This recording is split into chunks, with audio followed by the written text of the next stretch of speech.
Are you ready to hear 10 mind-blowing recruiting lessons that I learned the hard way throughout the years? Check out this video right now and let's have some fun.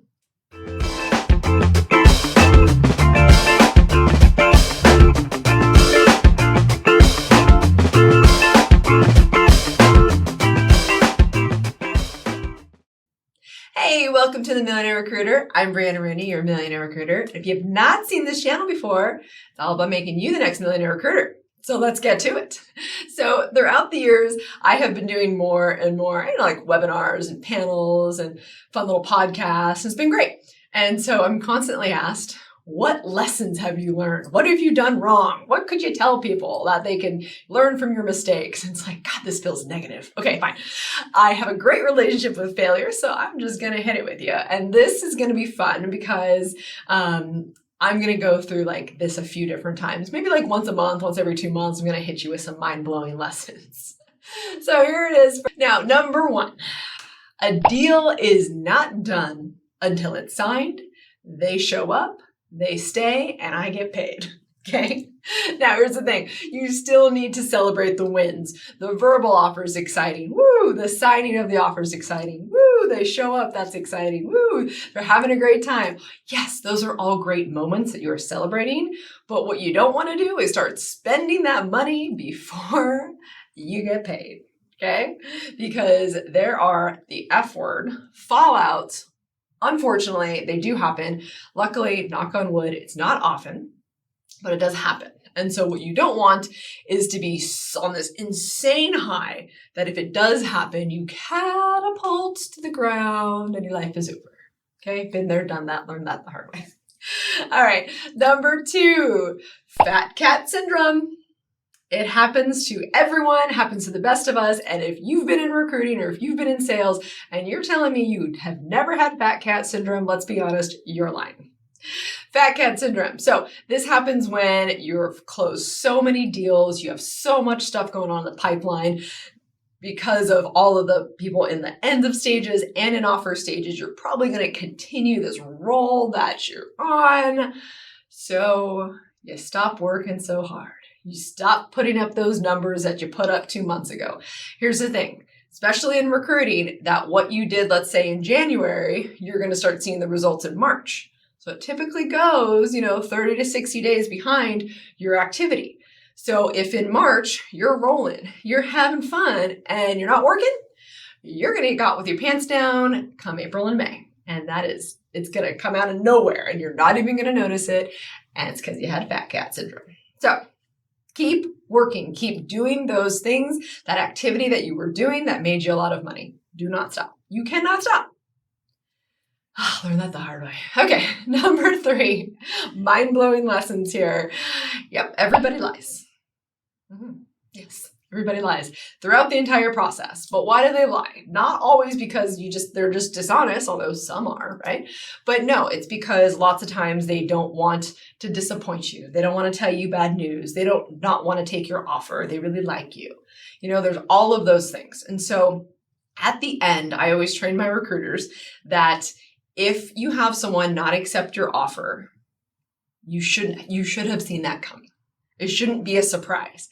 But naturally, when I just told you everyone lies, sometimes it is a surprise.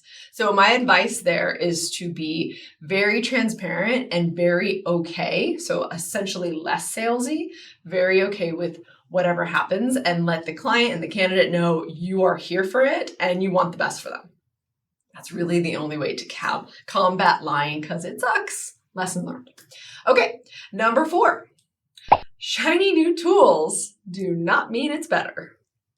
Yes, getting caught with some tools that I lost a lot of money on. I won't mention one, but I will tell you that I spent 10 grand on something that we never used. So good job, Brianna. Yeah, lesson learned. Now, here's the thing, especially with like all of this cool AI coming out, all of this, like everyone's trying to tackle the recruiting industry right now, all this rec tech, and it's fun. Here's the thing. Still, these shiny new tools, for the most part, are not being built by recruiters. First of all, let's get that out of the way. But lots of times, it's very hard to adapt and adopt new tools. So not only for yourself, but for your team. So really, really use that, use the 2 weeks or the month trial that it comes with. Really dedicate yourself and say, am I going to use this? Is this making my life better? Do I need it? And then you don't want to get overloaded on tools because, and again, you're not using it. Okay, so let's not get stuck there. Lesson learned. Number 5. Okay, this is a biggie for me. And this does, I think it happened because there was imposter syndrome that I didn't really was aware of when I was younger. But you have to ask for recommendations and referrals. I used to always think that if I do a badass job and and I'm awesome at it, then naturally people are going to recommend me on LinkedIn. Naturally, they're going to refer me to people. Why wouldn't they? Well, there's lots of reasons why that doesn't happen. But the bottom line is you do not get what you don't ask for, period. And so I think that I was trying to prove a point with not asking for recommendations, but I also think that I was scared. I was scared to hear their feedback. Even though I felt really strongly I did a great job, there was definitely a part of me that was scared that maybe I didn't. Lesson learned, hard way. Number 6, invest in you and your brand. Essentially, you are your brand. And it doesn't matter if you're an agency owner or a recruiter at an agency or internal. The bottom line is you are not your company. You are you. Okay, so I learned this lesson a few different ways, is I never took advantage of me as an individual, and I definitely didn't market techies. Like, no way. Again, I was just trying to do the best job, and I wanted to make sure that our reputation was strong. Our reputation was always strong, but I didn't get it out there enough. And then investing in you is going to be, learning and development, constantly pushing yourself with a coach. Those things are really, really, really important. And you need to start earlier on in your career. By all means, whenever you start is great, right? I started a little bit later on in my career, but I always think back, not always, there's moments where I think back, what if I would have started this sooner? Where would I be? Who knows? No time to think about it. Lesson learned the hard way. All right. Number 7. I have a hard one with this. Okay. Your standards are not everyone's standards. Okay. Say that again because I think I need it. Your standards are not everyone's standards. So you might operate at this level, and we might have people operating on this level, and you might be like, why wouldn't you do it this way? Like, why wouldn't your standards be here? Why are your standards down here? What's going on? And you get very upset. Expectations are not really talked about. A lot of misunderstandings, a lot of hurt feelings, all of those things. Okay. So what you expect from yourself, the person next to you, whether it's your employee, your boss, maybe their standards aren't as high. And so what you have to focus on, and also I am still working on, is pay attention and focus on myself. All that matters at the end of the day is myself. Quick story.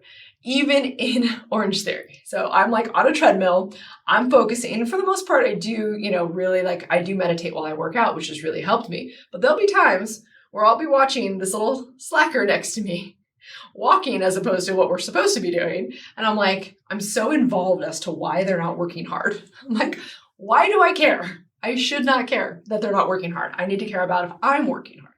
So, lesson learned the hard way. Number 8. Okay.